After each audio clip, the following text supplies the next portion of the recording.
You have to come up with new practices. The old way of doing things were not working, weren't supporting a diverse, equitable, and inclusive workplace, so we need to move away from them. My name is Kim Mutcherson. I am the co-dean of Rutgers Law School in Camden, and this is The Power of Attorney.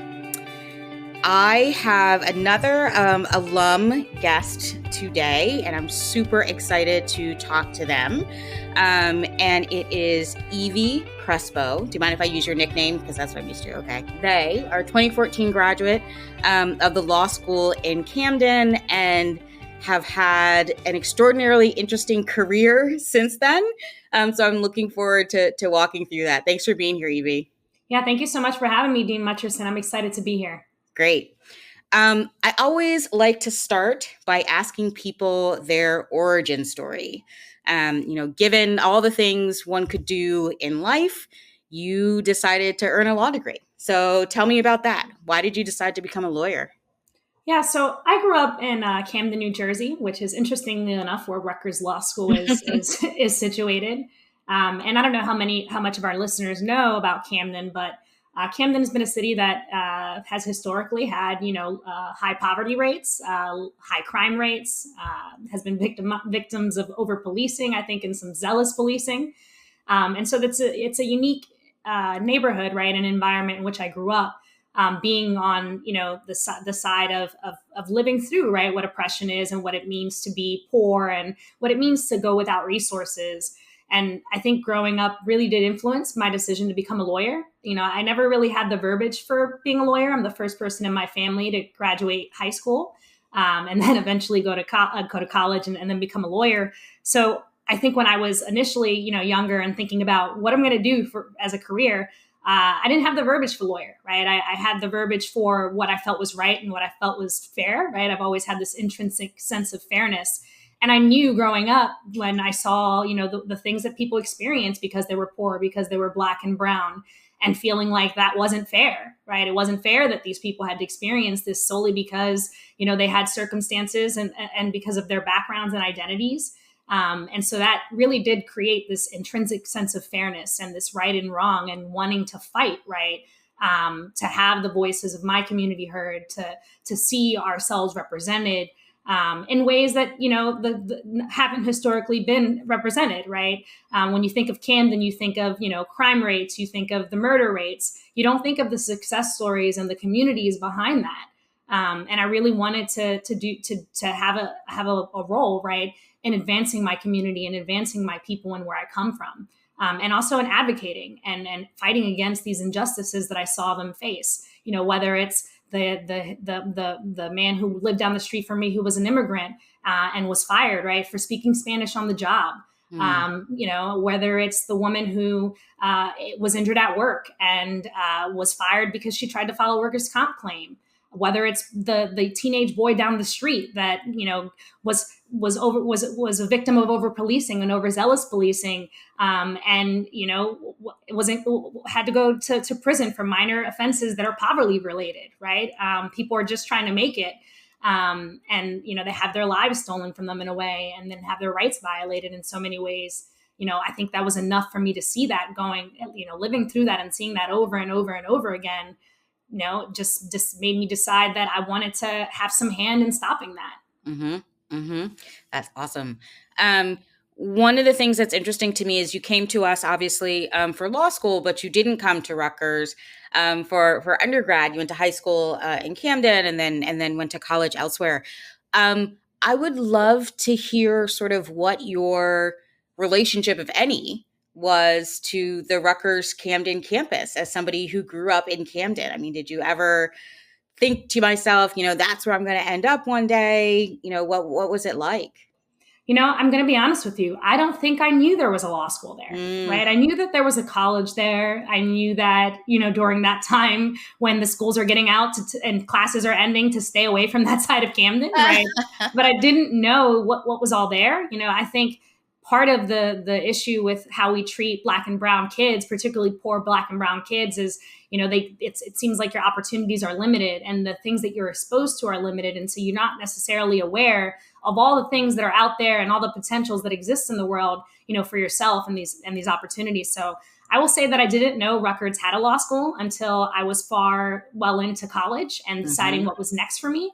And then I realized, oh, Rutgers has a law school, so let me apply for Rutgers Camden. But it wasn't like, Rutgers had a strong presence in my community, unfortunately. And I think that's changing a little bit. I'd love to see more of that, but certainly didn't have an impact where I was aware of it or even knew that was a possibility for me. Yeah. And I think that that's a thing that a lot of, schools in urban areas, and I guess maybe rural areas too, as well, depending, really trying to think about what is your responsibility for the community that you're in, right? That you shouldn't be a space that just takes lots of resources and doesn't give back. And I think you're right. I think that the campus in general is doing a better job than it has done in the past, but there's so much more that we can do. So we'll see what the future brings. So you said you were the first in your family to graduate from high school, and then you went on to college, which I'm imagining was a fairly significant transition. And then you went from college to law school, which I'm imagining was an even greater transition. So do you kind of remember the moment in college where you said to yourself, you know what, I think I'm going to go to law school, so I need to, prepare myself for that experience? Yeah. Well, I will say you're right. I think college was a big culture shock for me as someone who grew up predominantly around people of color. To go to a predominantly white institution for college was a very big culture shock. And again, I saw the same things I saw growing up. I saw how people like me were treated. I mean, I was fortunate enough that, I think I had a lot of teachers investing in me in college, right? I think they saw something in me. But again, it's like that model minority thing where it's like, I'm going to invest in you because it's clear to me that you're going to be successful. And so I want to have a hand in your success. And I think watching that and seeing that, I've always been an introspective person. And so I had this hyper awareness of what was happening around me. I knew that every time they would release a magazine and my picture was in it, they'd write an article about me, about where I'm from and how the school is helping me. All of that was self-serving, right? It wasn't necessarily for me. And not to say that I didn't have a great undergrad experience, but I recognized it for what it was. And I think seeing that made me even more frustrated at the world, right? Because I thought about how I have family members that are more intelligent than I am, more intelligent than I'll ever be, right? And didn't have those access to opportunities because they didn't look like me, or they were just a little bit darker, or they were men and had been victim of over policing and having criminal records. And so I recognize the privilege that I had in those spaces, despite being marginalized, despite being oppressed. And it frustrated me. I was fortunate enough that I got involved in student government. Involved in student government, that's where I found my voice. That's where I learned about, maybe I should consider going to law school. I saw how the world worked. I saw how you had to argue for things, how you had to be strategic. And I thought to myself, the best way for me to impact my community, at the time with the limited information I have, was to go to law school. Mm-hmm. I love one of the things that you said. I was trying to recreate in my head this phrase that I heard from another podcast. I don't know if you've ever listened to Here to Slay with Roxane Gay and Tressie McMillan Cotton. And they did an episode that was about women of color, Black women in particular, in the academy. And they talked about this idea of that sometimes white people, particularly white women, will sort of pick a Black or brown person as kind of their pet, right? And so, this is the person who you're going to give advice to and mentor and sort of shepherd through the world. And as you sort of pointed out, there's a selfishness to that we don't often acknowledge. And I think it's really important to acknowledge that and how it feels to be on the other side of that. Yeah, absolutely. And the thing is that, when for someone who spends a lot of time in my head, I see it for what it is, right? Mm-hmm. It's this, and I understand the value in having that sponsorship, that support. But at the end of the day, I know that I'm getting that sponsorship and that support because of what I look like, who I am, how I talk. And I know those opportunities aren't being given to people who are even more marginalized than me and who actually need those opportunities. Mm-hmm. Mm-hmm. So let's talk about law school then. So you went to a predominantly white institution for college and had to, make that transition. And then you came to law school. And I think that for a lot of us, the transition to law school, people coming from a whole variety of backgrounds, that transition to law school can be incredibly difficult and jarring. And we've talked a little bit about some of your first year law experiences, so I'm sure we'll get into some of those. But what was that experience like for you, walking into this very different kind of space, but also a space that was in your hometown? Yeah. So it's so interesting, when I think about my first year of law school, right? I expected so much. I expected I'm going to law school. It felt like this really great thing. And I just imagined it being this amazing opportunity. And I thought the school was like really engaged with the community. And I just wanted to see what people were doing and how I could help out and how I can get involved. And I think initially when I found out that we weren't doing as much as I had hoped, that was also really disheartening.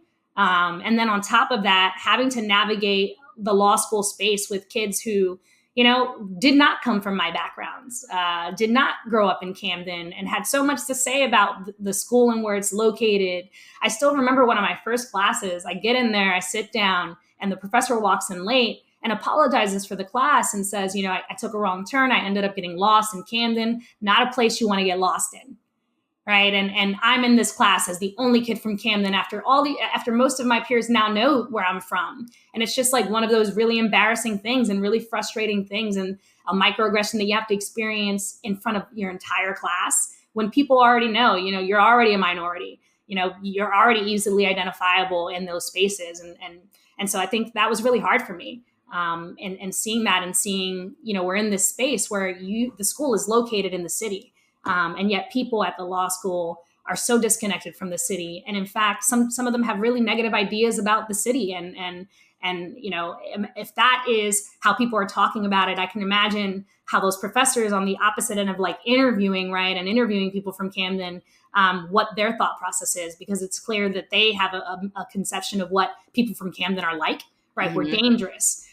We're thieves. We are criminals, and we're all these things. And so I can imagine, if you have that conception that you're so quick to share with your class, imagine in those private spaces when mm-hmm. you're looking at admitting kids from Camden into law school, or looking at interviewing kids who, people from Camden for positions. Imagine how your thought process and your decision making is influenced when you already have that preconceived notion of what it means to be from Camden. Yeah. Yeah, absolutely. And, we've talked a lot, even thinking about our orientation, right, where it had become very routine for us that there would be a presentation, orientation by campus police, and they would sort of talk about, how do you stay safe? And we talked about, instead of having campus police, how about we have somebody come in and talk about the history of Camden, right? Like really think differently about how we introduce people to the city. And again, I think that's a challenge for lots of schools that are located in urban areas, and it's one where there's definitely work left for us to do. One of the things that I remember so distinctly from law school, and certainly in first year, but across the 3 years of law school, were the number of times I was sitting in a class and we would talk about a case, and it would just be so clear to me, right, that there was something underneath what we were talking about, whether it was race or class or whatever it is, and yet that was not a part of the tale that was told in the classroom. And I imagine that was an experience that you had from time to time as well, because most of us who are people of color or who are from marginalized communities feel that at various points during law school. So was that something that you also had to kind of deal with and decide how you were going to respond to it?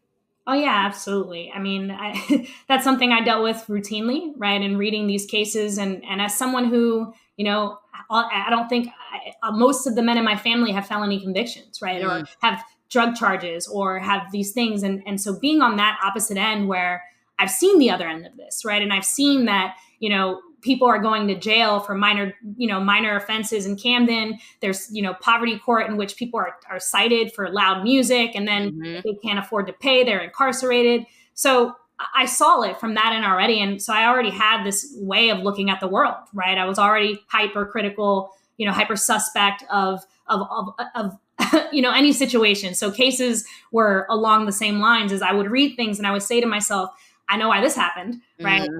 This outcome is this way because the person involved in this case was poor, or this outcome is this way because the person involved in this case was affluent and was, white, or, had privilege. And so I felt that way. And oftentimes I would say that. And I still recall I had this experience with one of the professors in torts, right? We had a case where it had to do, it was a similar case, right? It was about, in vitro. One of the cases was about in vitro fertilization and an egg being implanted in someone accidentally. And the other case was about a baby being mixed up in a hospital. When I Googled where the hospital was, it was in a very urban area in New York. And and the in vitro case took place in New York, but also an affluent area. And the cases, were decided, and they had different outcomes, right?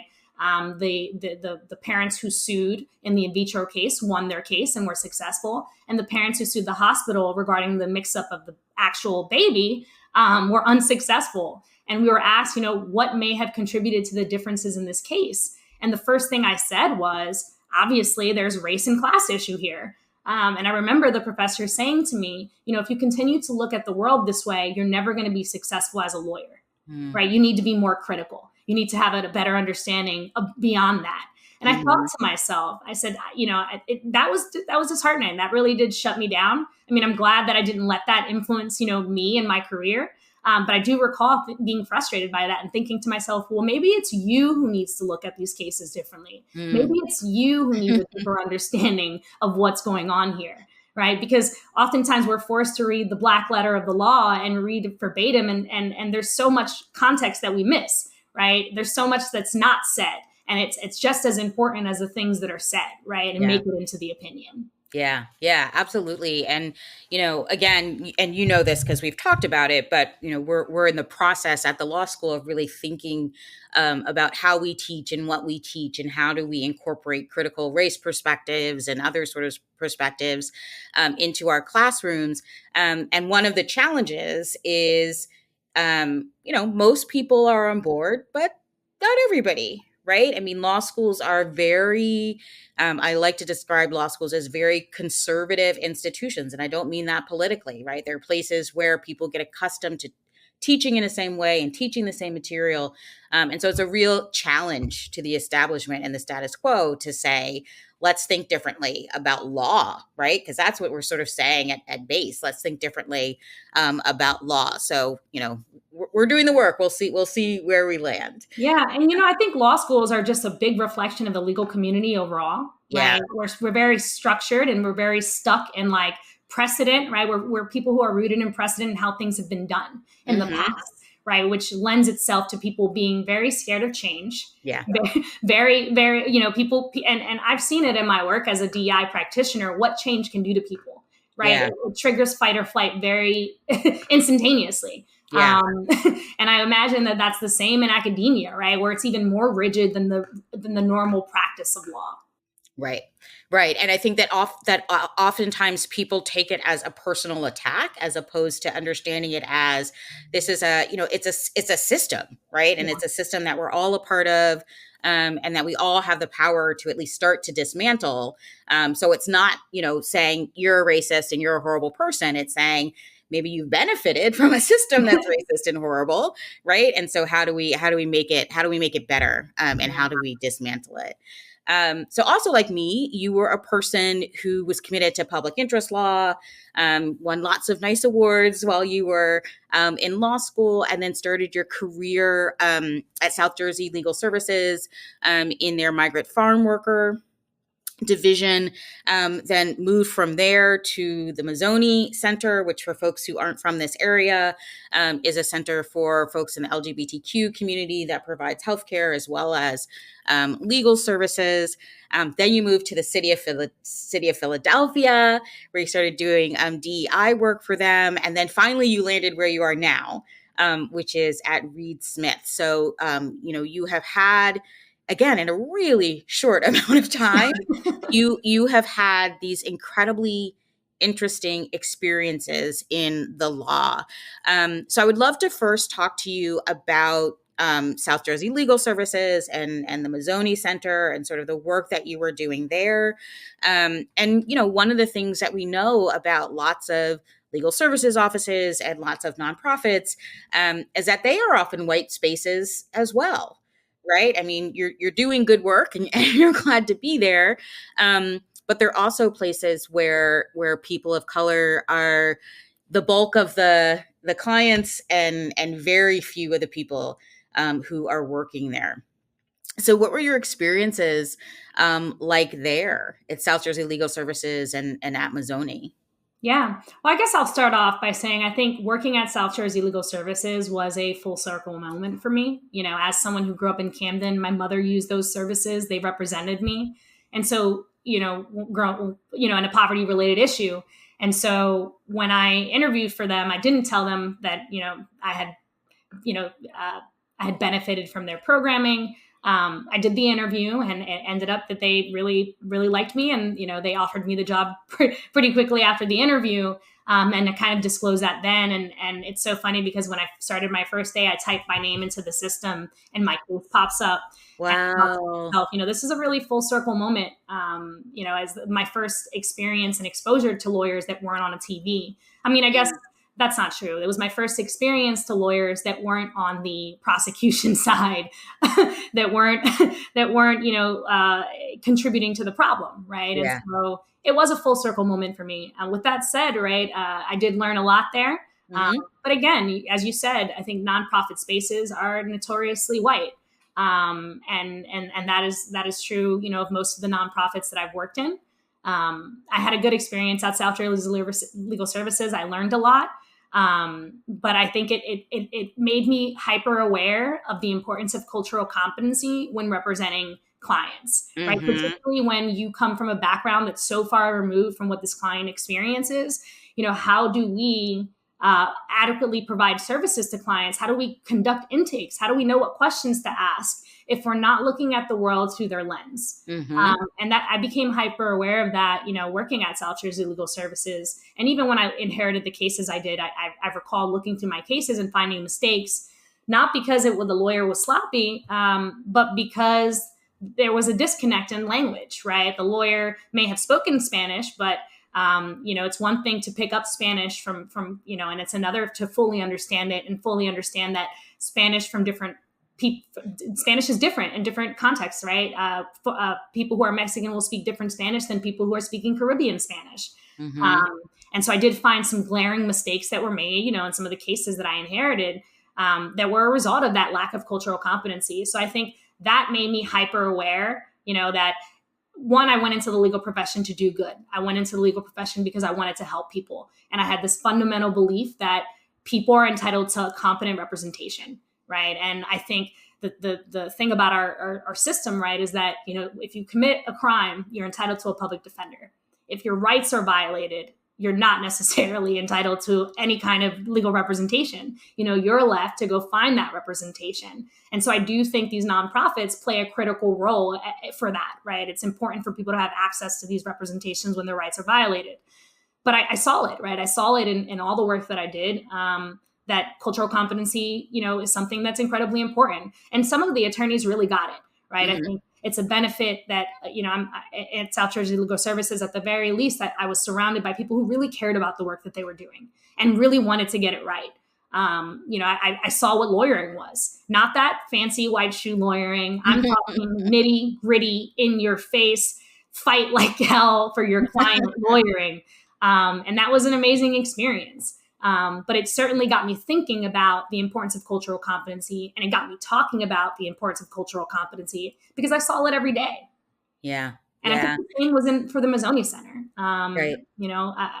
So I do think while those experiences were great and certainly shaped me into the advocate I am today, it also exposed me to this big gap that I saw in the legal profession.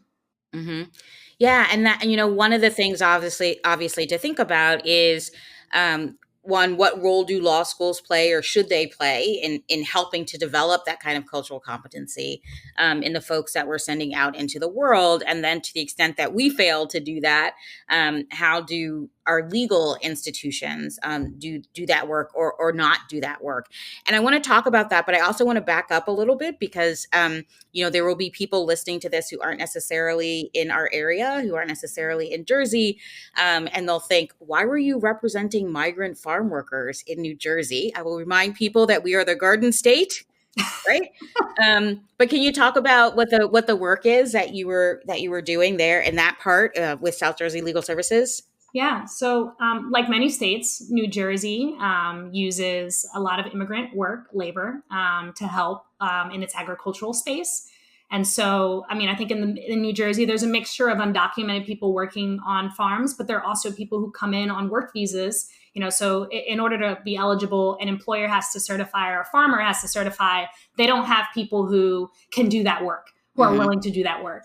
And so they are able to petition and bring in other people from different countries who have the skill set in that labor industry to do the work. Oftentimes, it's wrought with problems, right? Because the petitioner is the employer, there's a certain level of fear, right, from the employee, because by the nature of the visa, for example, it's not like any other place of employment where you have that autonomy, right, to leave. If you are terminated or if you quit and you're here on a visa, because the visa is written the way that it is, you have to return to your country of origin, right? So the issue becomes, who's incentivized to complain when their rights are violated? And some of the things that I saw in representing farm workers, right? So how are their rights violated? One of the things that employers have to certify to before they bring people over, and it's part of the agreement the employer agrees to, is how much they're going to get paid. So oftentimes that wage is always higher than the minimum wage in the state. And they have to certify that they're going to pay that higher wage to these workers. Sometimes when the employee comes over and starts working, they start realizing that they're not getting that wage. They're getting the minimum wage, or in some cases, in more egregious cases, they're not getting paid at all, because the employer will say to them, I spent a lot of money to bring you here, and so you have to work to pay this off before you can collect your wages. That's illegal, not permitted. But if you don't know the law, then you're not aware that's illegal, right? And and you're dealing with people who, one, there's a language barrier. Most of these clients speak Spanish. Two, there's a fear, right? If I complain, I might get fired, and then I have to go back home. And even though I'm only making $7 an hour, it's still more than I can make in my country of origin, right? And so there's not an incentive for people to complain. And in those egregious cases, it rises to the level of labor trafficking. You have people engaged in modern day slavery. Same way that sex trafficking is modern day slavery, labor trafficking is modern day slavery. You have people that are working for free, right? And oftentimes, like, having to pay, in addition to working for free, having to pay for food and having to do these things that the employer is not covering. And so my work was really representing them. It was really interesting. It took a lot of trust building, right? It's one of those industries where people are scared to complain. And they're not really accustomed to attorneys. You're dealing with a lot of people who, when they hear attorney, they have this conception of attorneys were in their countries of origin, which oftentimes are people who take advantage of these communities. And so you already are now dealing with, people who are hesitant to complain, but also who have this fear of attorneys because of where they come from and how attorneys treat them. And so it made the job difficult. It would require going into, I did a lot of outreach and engagement. I would go at the end of work days to farms, do presentations about knowing your rights, talk to people, give them cards, give them information, trying to build that rapport, right? And we would go out regularly to keep that relationship going. Not everyone complained, but at the very least, so much of our work was from referrals. So even if that person didn't complain, they would pass that card off to a friend working at a different farm. And maybe that friend would call me because they were fed up. Yeah. And so it was great work, really difficult work. And it was a mixture of labor and employment work, employment discrimination, and also some immigration work, right? Because those victims of labor trafficking were entitled to immigration relief. And so we would file for them to get relief and to get, immigration status. So those were some of the things that we worked on. There's so much in what you just said, about the failures of our immigration system, about the work, the difficult work of being a legal services lawyer. But the thing that I want to pull out a little bit is, the point that you were making about relationship building. And I think that's one of those things that folks don't necessarily think about when they come to law school, right? They think, okay, I have to learn the law and I have to be able to make arguments and I have to be able to write. But so much of being a lawyer is building relationships with clients so that you can do the work that they need you to do. And in your case, it was even more critical, right? Yeah. I just to put things in perspective, if folks are non-lawyers, when you reach out to a lawyer, it's not usually for a good thing, right? You're usually at some form of crisis. And so it's already difficult because how many of us will call up a complete stranger and tell them about the most vulnerable thing that we've experienced, right? And so just like putting in perspective for people who don't practice law, that's what it's like to try to be a lawyer, because people are sharing with you something really, in many cases, something terrible that happened to them. And so it is really important to build that rapport. And to be fair, you may not even you may never get the client to open up to you, right? Some traumas just run too deep.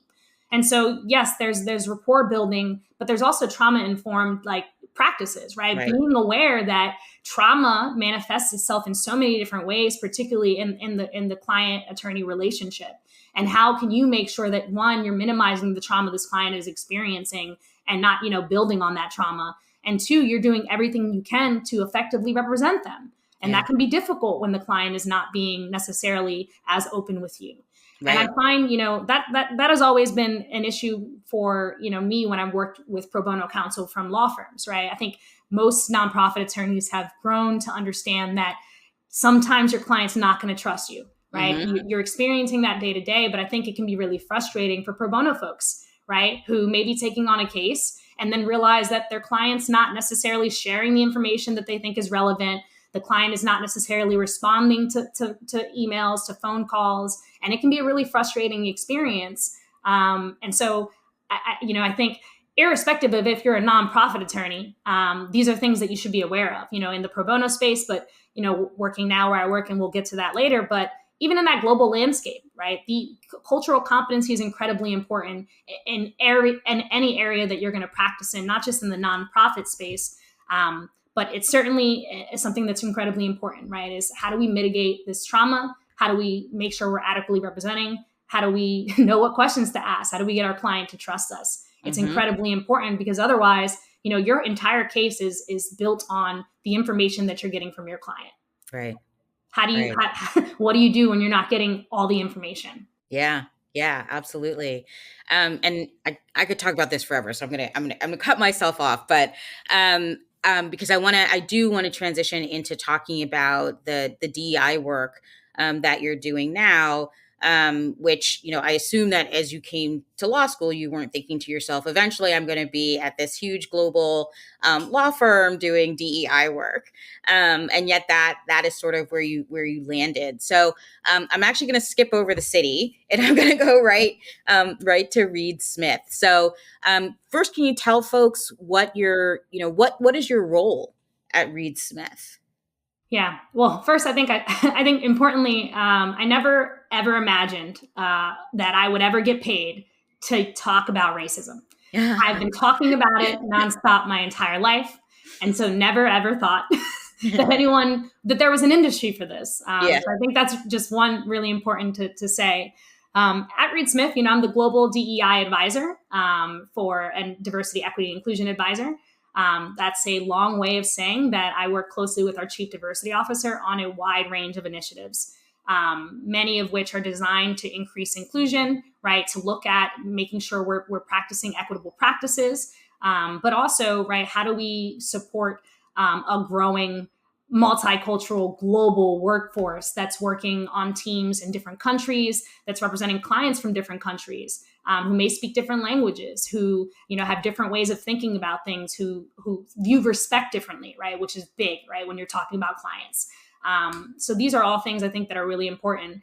and that I get to work on at Reed Smith, in addition to some of those structural barriers that we know exist for people like us, right? For Black and brown folks, for women, for queer people, for people with disabilities. I used to say, people always ask me, why did you transition from practicing law? I loved being a lawyer. I love suing discriminatory employers. It made my day, particularly when we won. It felt like the biggest rush, and to put things in perspective, I think the thing that I love most about DEI is that, when you sue an employer, you get that rush. You won that one case for that one client. But what would the world look like if we had people making sure that behavior wasn't happening in the first place? If the client never had to experience that discrimination or that bias or those painful microaggressions day in and day out. And that's why I went into DEI, because I realized that, you can have this one victory for this one client, but there's a systemic issue here that needs to be addressed. And that systems-based approach is what I try to keep in mind in doing the work that I do. Is that these systems have historically excluded us. How do we go about rethinking this system, getting rid of this system, putting new systems in place? So we're in this very interesting time, I think, and you actually use the word industry, right? And I think that is one of those pieces, and I'll just say this sort of very personally, that makes me a little bit cynical about this time that we're in. Right. That, there are lots of people who are making good money by being, DEI consultants or taking on these particular roles in institutions. And not all of them are good at it. Not all of them are trained for it. Not all of them are sort of thoughtful about that work. So I'm curious, as somebody you did it first for the city of Philadelphia, now you're doing it for Reed Smith, what would you say are the kind of hallmarks of DEI work done well, right? What does it demand? What does it require of not just the person who's doing the work, but also the institution that is claiming, right, that it brought this person in to make the kind of systemic changes you're talking about? So I think different people would answer this question differently. In terms of what I think make the hallmarks for a great DEI practitioner, I think it's someone obviously who knows how to leverage, right? I think part of what you have to do as a DEI practitioner is be strategic. You have to figure out what hill you're going to die on, right? What sword you're going to fall on. And so it takes a bit of strategy. It takes looking at systems and thinking to yourself, what's going to have the biggest impact? And how can I leverage my support, my resources here to make that impact, to make that happen? So I think, one, you have to be strategic, and you have to be good at getting people to come together, communicating and getting people on board. I also think it takes a bit of fearlessness. I think the downside to this market that's now saturated with DEI practitioners is that you have people who are just so comfortable with holding hands and that's what they want to do. They want to see peace in the workplace. And sometimes that's ineffective, right? Many times that's ineffective, because what it does is it gets people thinking that this work is always feel good, right? And it's not always feel good. It's hard work. It's hard to confront things, it's hard to confront biases. It's hard to understand that you are privileged, right? That you have gained things, right, that you didn't earn. And that can be really hard for people to swallow. It makes for uncomfortable spaces. And oftentimes you're met with resistance. And I think that I see a lot of DEI practitioners kind of shying away from that, right? I don't want to be one of those, right? This work is designed to make you feel uncomfortable. It should. You're trying to unlearn things that you've learned your whole life. How is that not going to make you uncomfortable, right? Yeah. And so that's, I think, one of the things that's really important. You have to be fearless. You have to be ready to understand that this work is hard and that you're not going to always be liked by everybody that you're working with. Because at the end of the day, I think the other thing too is you remember what you're there for, right? You're not there to have the organization tout you as a diversity officer in their press releases and say, look, we care. This is what we did. You're there to do the work. And what does that mean, right? You're there to do that work. You're there to work hard, look at policies, get rid of those organizational barriers, talk to people about what systemic racism looks like, how it manifests itself in our day-to-day interactions with people, in our practices and our policies. And I see that a lot of people are afraid to do that, right? They get in and one, I think the downside is they get in and they didn't ask questions before they started about what kind of organizational power they have. And so it's another thing too, is that, these positions, they're not all designed the same. Some are designed with this organizational power in mind, right?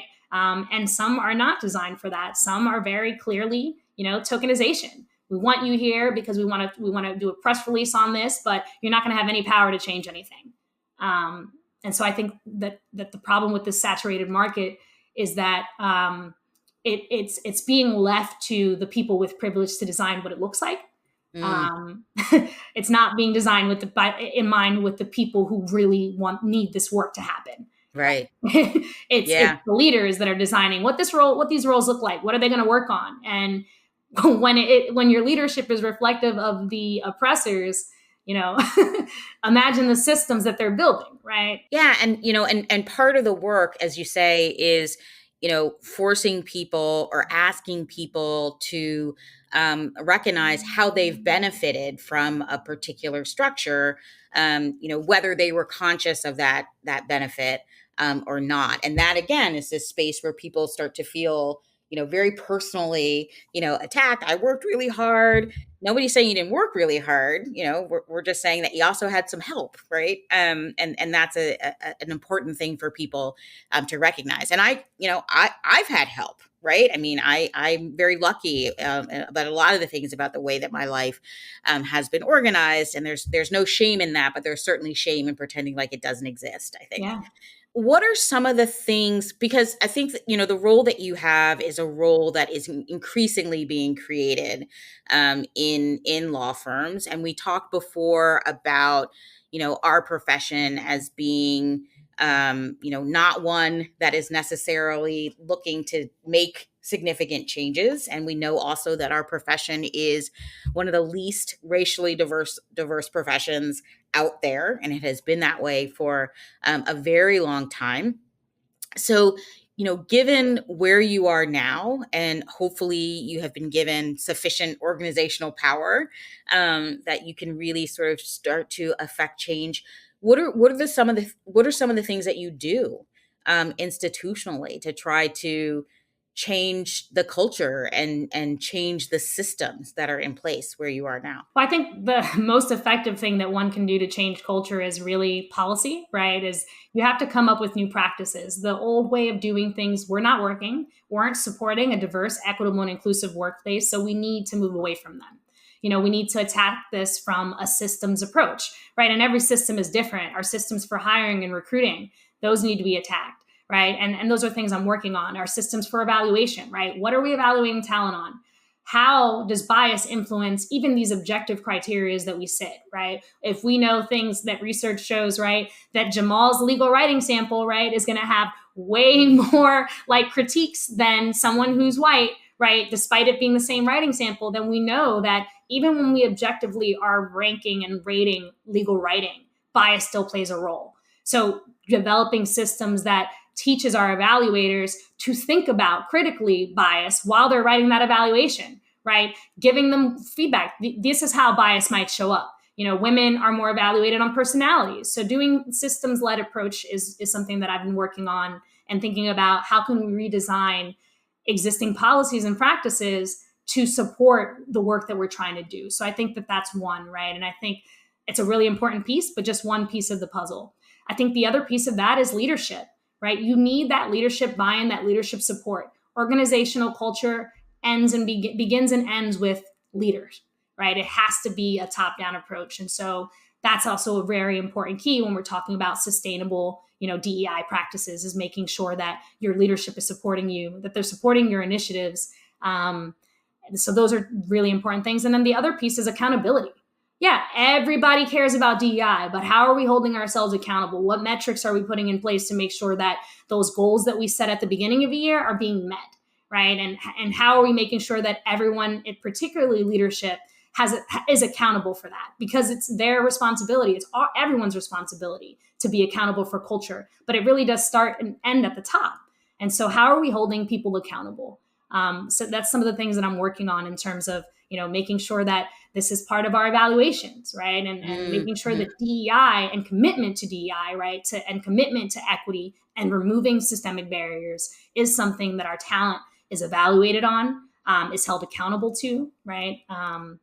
And I think the other piece of that too, right, we're talking about the diversity, the equity, and the inclusion piece, is also making sure people have access to opportunities. The entire industry is having the same issue where they're bleeding diverse talent faster than they're recruiting it.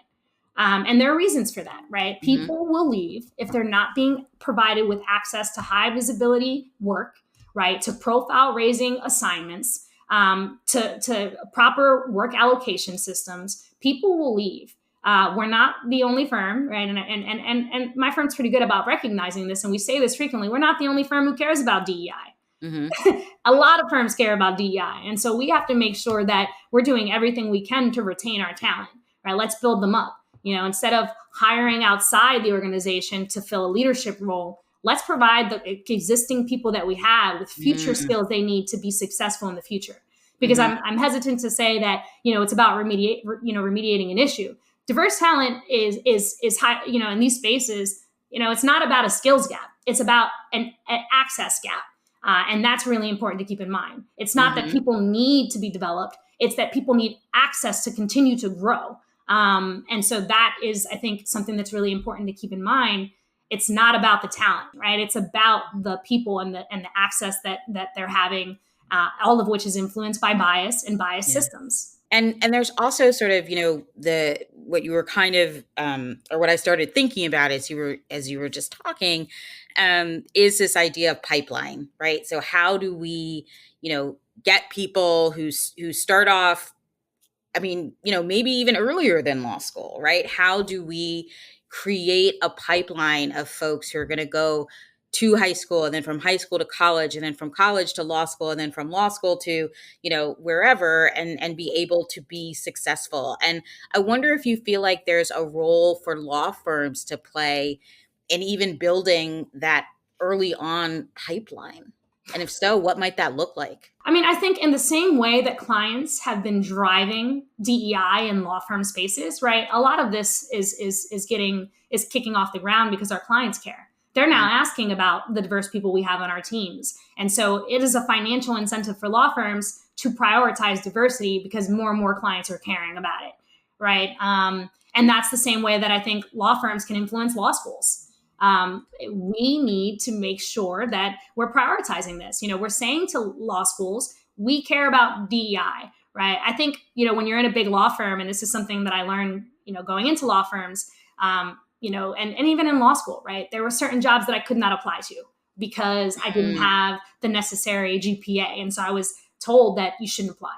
And if I did apply, it had to be, away from the school system, not through the school. And that's a big barrier, right? Because because it's gatekeeping. You're deciding based off of some this system, right? That's not designed for people like us anyway. You're designing how you're deciding whether or not we have merit, we have the ability to do this job, because based off of a system that's not designed and meant for us to succeed in the first place. Yeah. So there's a level of gatekeeping that law schools have in preventing diversity, from flourishing and preventing diverse folks from being successful. And so I think as law firms, we need to start pushing back on schools. We need to start saying, you didn't give us the people who have applied from your school. They're not reflective of the diversity that we are prioritizing and valuing, right? And saying, this is a failed search. Can we see who else we have here in your roster that might be able to fit better into our firm culture and might, encompass some more of our values. So I do think pushing back is key. Stop recruiting from those law schools that are gatekeeping, that are not giving you year after year diverse talent to look at. And so I think that's very important to remember, is that we have a power here. We can say we're not going to do this. If we say we're not going to do it, if enough law firms say to these schools that we're not going to do this, then they're going to have to rethink their admissions process. They're going to have to rethink their application process for OCI, and making sure that they're removing those barriers that exist to prevent people from being successful in their law schools. Absolutely. I think there are so many different places where pressure, right, can be applied, and we shouldn't be afraid to have that pressure applied. And frankly, I would say, from the perspective of a dean, it's sometimes really welcome to have that pressure applied, right? Because if you just, if I just say, well, here's what we're going to do going forward, people are like, well, who do you think you are, right? Versus if I can say, Reed Smith or whomever isn't going to come recruit from us anymore, then all of a sudden it's like, oh yeah, that's serious. That's a thing that we should be responsive to. So, I'm a big believer in that kind of pressure. Oh yeah, and it works, right? It's a way. The people who care, they try. The people who get it, they try. It's the other people who don't care and only care about the bottom line that are not incentivized to participate in diversity, equity, inclusion, and making that part of the firm culture. Yeah. Right. And so, it's something that we talk about frequently. It's not this one voice. It's not just Iveliz or John who care about DEI. Our clients care about it. And we can pull numbers to show how much money we generate from the clients who are asking us these diversity questions. And it's in the millions, right? And it's doing nothing but increasing more. And now we're not just seeing, these generic diversity. Now we're seeing very specific requests. We want Black timekeepers on this. We want Black partners on this. If you're not giving us a certain percentage of diversity on these teams, we are going to cut your fees at the end of the year, right? That is how you hold people accountable. And I think that the law firms are in a position to do that with law schools as well. Yeah, absolutely. Well, I'm ready. Let's do it.